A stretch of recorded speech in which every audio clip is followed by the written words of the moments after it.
Welcome back. Wow, okay, for those stretch marks, they are gone. I have a secret now. It's Still Wake Up Nigeria. We've been talking about passing values from parents to children in this month of August. And today, we're going to zero in on the mother-daughter relationship. Family life expert Charity Babatunde is back with us. And we have a really interesting conversation that we need to have. Speaking of conversations, I have daughters, and I'm wondering what sort of relationship should I be having with them now? What is the ideal relationship between a mother and a daughter? Okay, hi Titi, first, it's great to be back. And I don't know whether there's anything like an ideal relationship because it changes depending on the age of your daughter. I mean, you will find out that, how old are your daughters? 5. Okay, all right. So the kind of relationship you would have with a 5-year-old daughter is very different from the kind of relationship you will have when your daughter is 13, 16, 24, 30, 50. Okay, so it seems like you put them in a particular framework there. You said 13, yes. Then you said 16, yes. Right? Oh, yes. And then you said 21. Yes, and then I said 25, and then... So there's differences, many differences? Plenty of differences, plenty of differences. The issues that a 13-year-old teen is struggling with is different from the issues that a 16-year-old teen is grappling with. Now, one of the things that we do is we conduct a survey called What We Wish Our Parents Knew. And we've been conducting that survey for several years. Usually we target it at children ages 13, 14 and above to about 20, 21. It's an anonymous survey. And the reason why we started it was because we realized that there was a communication gap between parents and their children, especially when you talk about mothers and daughters. And there are a lot of things that the daughters want to tell their mothers. Such as what? Such as they want to talk to them about dating. When can I have a boyfriend at 13?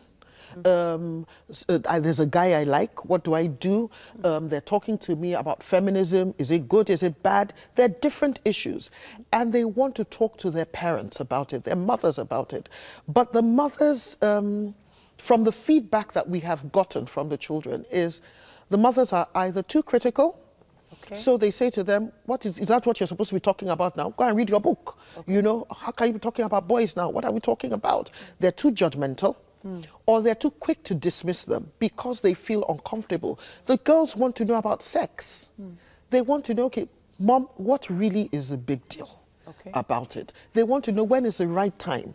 They want to, they have various questions, religion and all that. They want to know different things. And so if you ask what kind of relationship should a mother have with her daughter, I would say a very open relationship. When I say open, let me qualify that. Open in terms of communication. There should be nothing they cannot talk about. However, it must be age appropriate. Because again, from that survey, we have found out that some children have complained that their parents tend to dump on them.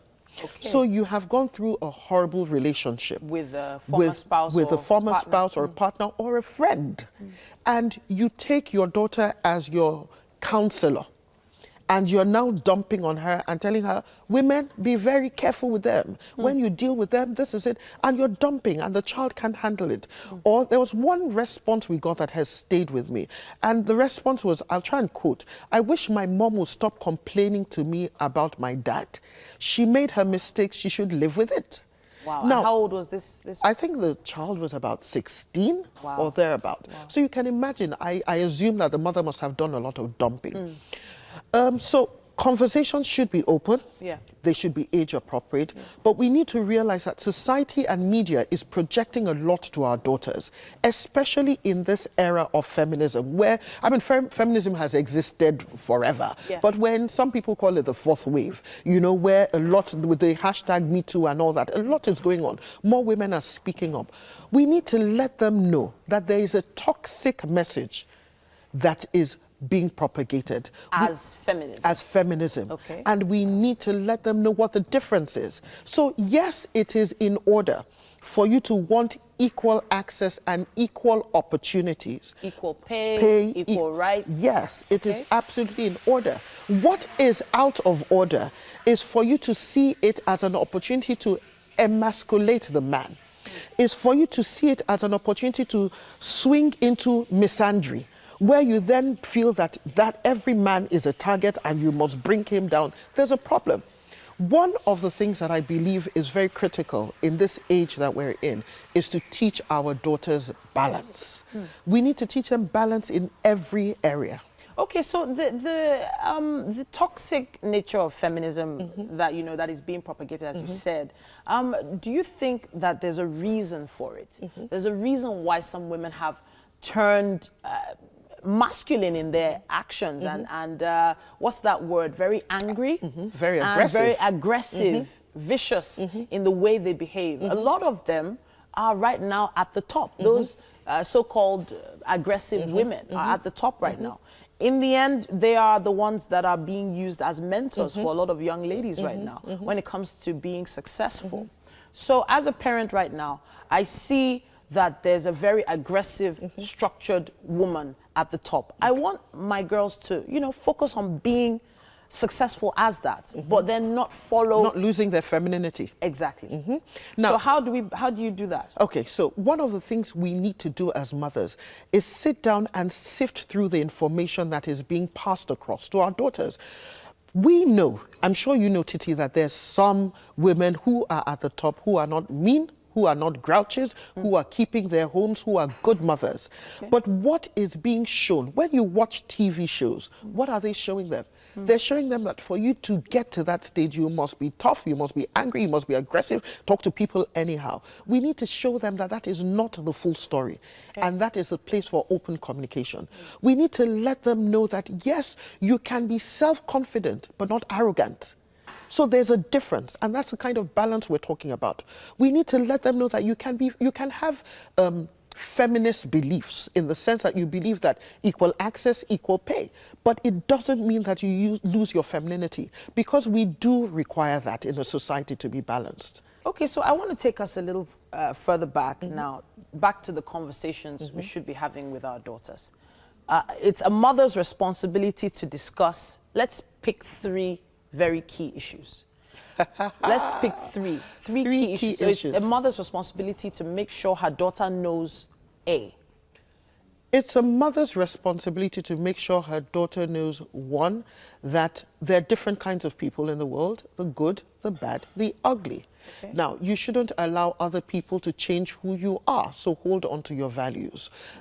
It's a mother's responsibility to let her daughter know how to manage relationships, whether you're looking at female friend, platonic friendships, or you're looking at marriage relationships, or you're looking at workplace relationships. How do you handle that? And don't try and live out your life through your daughter. Through your children. Yes, that's one. It's a mother's responsibility to talk to her daughter about relationships with the opposite sex. And it must be age appropriate. Of course. So don't let them feel that there is anything wrong in talking to boys or having a boy as your friend, but let them know that there are boundaries in every relationship. Don't let them think that sex is bad. Okay. It's just that there is a place for where sex should be had, and it actually can be a very pleasurable experience. So they will come to you and they will ask you questions.